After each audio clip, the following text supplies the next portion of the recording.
बच्चों बहुत स्वागत है आप लोगों का केमिस्ट्री क्लास में। मैं हूं आपका केमिस्ट्री टीचर सुनील यादव। बच्चों आज एक नए टॉपिक के साथ मैं पुनः आपके साथ हूं। आज मैंने टॉपिक विलियन से लिया हुआ है। बच्चों विलियन के अंतर्गत मैंने सबसे पहले आपके लिए जो प्रश्न लिया हुआ है वो है हेनरी का नियम क्या है। बच्चों मैं आपको बताने का प्रयास करूंगा कि हेनरी का नियम क्या है। हेनरी का नियम बच्चों बहुत अच्छी तरह से समझने का प्रयास करिए। स्थिर ताप पर किसी विलायक के निश्चित आयतन में, बच्चों बहुत अच्छी तरह से समझिए, स्थिर ताप पर किसी विलायक के निश्चित आयतन में विलेय गैसों का जो द्रव्यमान है वो गैस के दाब के समानुपाती होता है। यानी हम किसी विलायक में जो विलेय के रूप में जो गैस मिलाएंगे बच्चों, तो वो विलायक के पात्र में जो दाब लगाएगी, ठीक है, तो वो आरोपित दाब के कैसे होगी, समानुपाती होगी। इस चीज को संक्षिप्त में जानने के लिए जिसके साथ वे विलायक साम्य अवस्था में, शर्त यह है बच्चों की विलायक और विलय होने वाली जो गैस है इनके बीच में एक आपेक्षिक साम्य स्थापित होना चाहिए। व्यंजक के रूप में जब हम इसको लिखेंगे तो हम मान लेंगे बच्चों की जो हमारी गैस है उसका द्रव्यमान क्या है, कैपिटल एम है, ठीक है, और साम्य दाब को क्या मान लेंगे, पी मान लेंगे।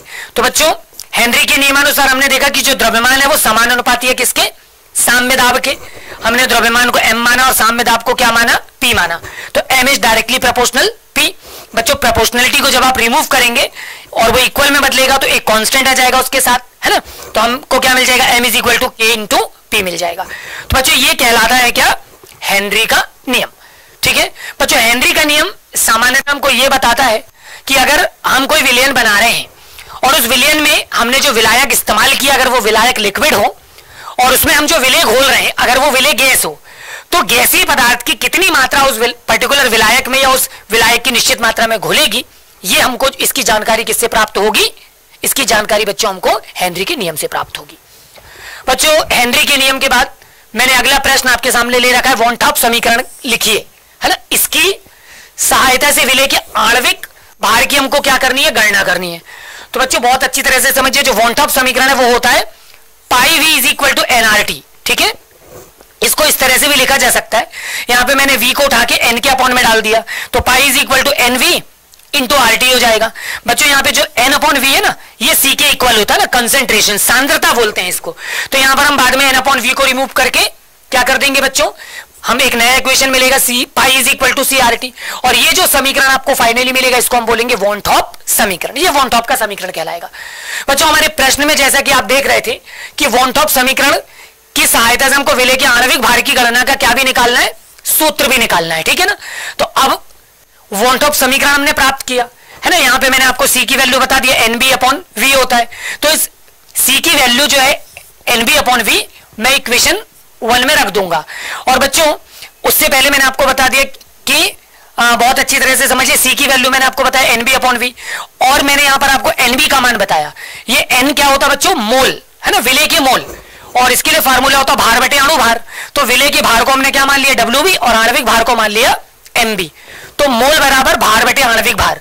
फाइनली हमने c में nb को रिप्लेस करके वैल्यू रख दिया बच्चों, और इसको सॉल्व करके हमने अरेंज किया तो ये इस तरह से अरेंज हो जाएगा, c की वैल्यू आ गई बच्चों। फाइनली c की जो वैल्यू है अब हम इसको समीकरण 1 में क्या कर देंगे, प्रतिस्थापित कर देंगे, और फाइनली इसको सॉल्व करने के बाद हमारा जो समीकरण प्राप्त होगा वो इस तरह से प्राप्त हो जाएगा, pi is equal to W B into R T upon M B into we.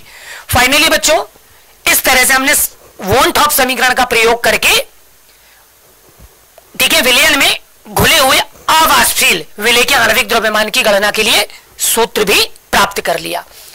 बच्चों इसके साथ मैंने एक अगला प्रश्न ले रखा है, मोलल क्वथनांक उन्नयन स्थिरांक किसे कहते हैं। मोलल क्वथनांक उन्नयन स्थिरांक किसे कहते हैं बच्चों, तो बहुत अच्छी तरह से समझिए। अगर मैं क्वथनांक में उन्नयन का व्यंजक अगर आपको बताऊं तो बच्चों क्वथनांक में उन्नयन का व्यंजक होता है क्या, del TB is equal to K B into M, ठीक है। मैं इस व्यंजक में आपको सिर्फ एक शर्त बताने जा रहा हूं बच्चों कि यदि हम मान लें कि हमारा जो भी प्रायोगिक विलयन होगा उस विलयन में हमारी जो मोललता हो उसकी मोललता कितनी हो बच्चों, 1 हो, इकाई हो। तो जब आप m का मान यहां पर 1 रख देंगे तो फाइनली आपका जो इक्वेशन है वो इस तरह से कन्वर्ट हो जाएगा, है ना, del TB is equal to KB। तो बच्चों यहां पर जो del TB is equal to KB है, इस del TB is equal to KB से हमारी डेफिनेशन निकलेगी, और वो डेफिनेशन किसकी होगी? मोलर क्वथनांक उन्नयन स्थिरांक की। क्योंकि अब आप बोलोगे सर ये मोलर क्वथनांक उन्नयन स्थिरांक क्या है? तो क्वथनांक में उन्नयन के व्यंजक में ये जो KB है ना बच्चों, इस KB को हम कहते हैं क्या? मोलर क्वथनांक उन्नयन स्थिरांक। तो फाइनली जो डेफिनेशन आएगी अब वो क्या आएगी बच्चों? यहां पर जो del TB है इसको हम बोलते हैं, इसको कहते हैं क्वथनांक में उन्नयन, ठीक है। और बच्चों इसको हम कहते हैं मोलर क्वथनांक उन्नयन स्थिरांक, है ना, इसको हम बोलेंगे मोलर क्वथनांक उन्नयन स्थिरांक। तो दोनों के बीच में एक रिस्पेक्टिव रिलेशन है कि वो दोनों एक दूसरे के बराबर है। तो बच्चों डेफिनेशन ये कहेगा, ये डेफिनेशन ये कहती है कि यदि किसी विलयन की मोलरता कितनी हो? 1 हो, इकाई हो, तो क्वथनांक में उन्नयन को ही, है ना, क्वथनांक में उन्नयन को ही हम उसका मोलर क्वथनांक उन्नयन स्थिरांक कहते हैं। बस शर्त है कि विलयन की मोलरता कितनी होनी चाहिए? 1 होनी चाहिए, ठीक है। तो बच्चों इस तरह से हमने मोलरता के संदर्भ में भी जानकारी प्राप्त की। बच्चों आज के इस महत्वपूर्ण वीडियो में इतना ही। बहुत जल्दी आपसे पुनः मुलाकात होगी। अपना ख्याल रखिए।